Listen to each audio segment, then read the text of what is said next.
નમસ્કાર.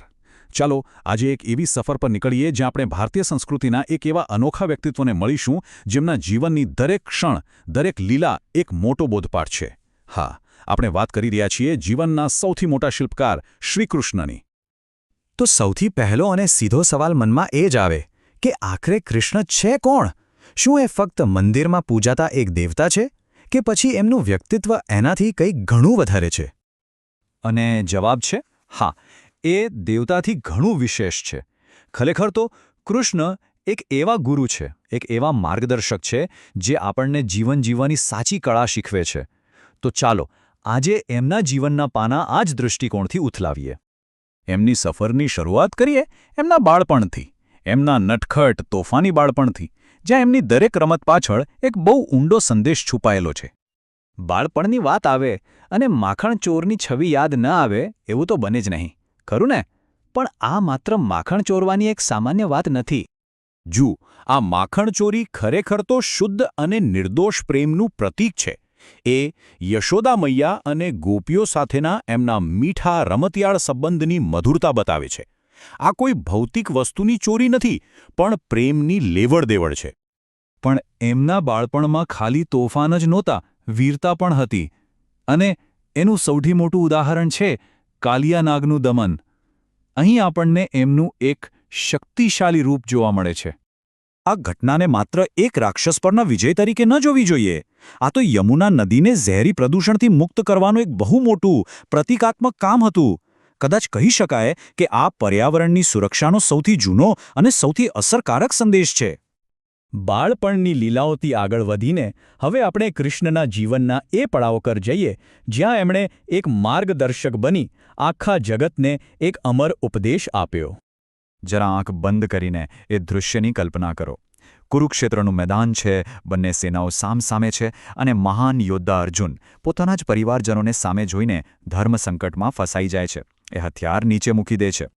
આવી વિકટ પરિસ્થિતિમાં જ્યારે બધું જ દાવ પર લાગેલું હતું, ત્યારે શ્રીકૃષ્ણે અર્જુનને શું કહ્યું હશે?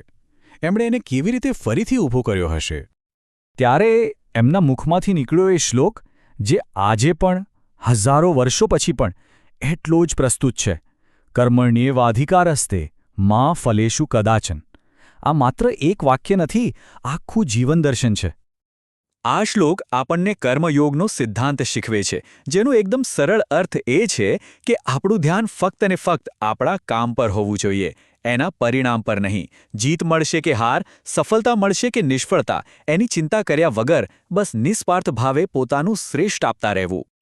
કૃષ્ણનું વ્યક્તિત્વ કોઈ એક ભૂમિકામાં બંધાયેલું નથી. એમણે જીવનમાં એકસાથે નેતૃત્વની એટલી બધી ભૂમિકાઓ ભજવી જેમની અદ્ભુત ક્ષમતા બતાવે છે.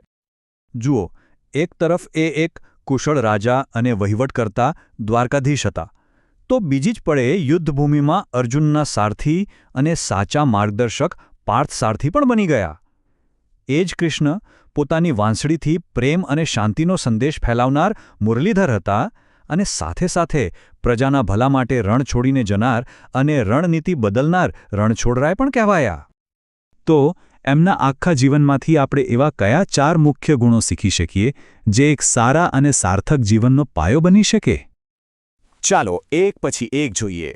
પહેલું છે નિસ્વાર્થ પ્રેમ, જે આપણને રાધા અને ગોપીઓ સાથેના એમના સંબંધમાં દેખાય છે. બીજું છે અતૂટ મિત્રતા, જે અમીર ગરીબના ભેદભાવ વગર સુદામા સાથેના સંબંધમાં જોવા મળે છે.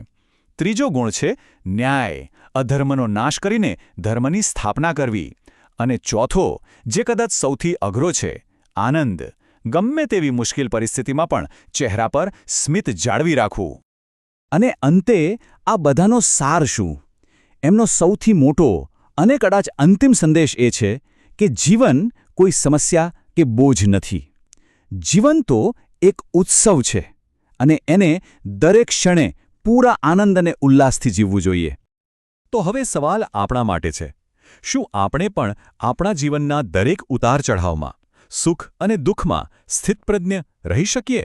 એટલે કે મનની શાંતિ અને સમતા જાળવીને એક સમાન ભાવ સાથે જીવી શકીએ? વિચારવા જેવો પ્રશ્ન છે, નહીં?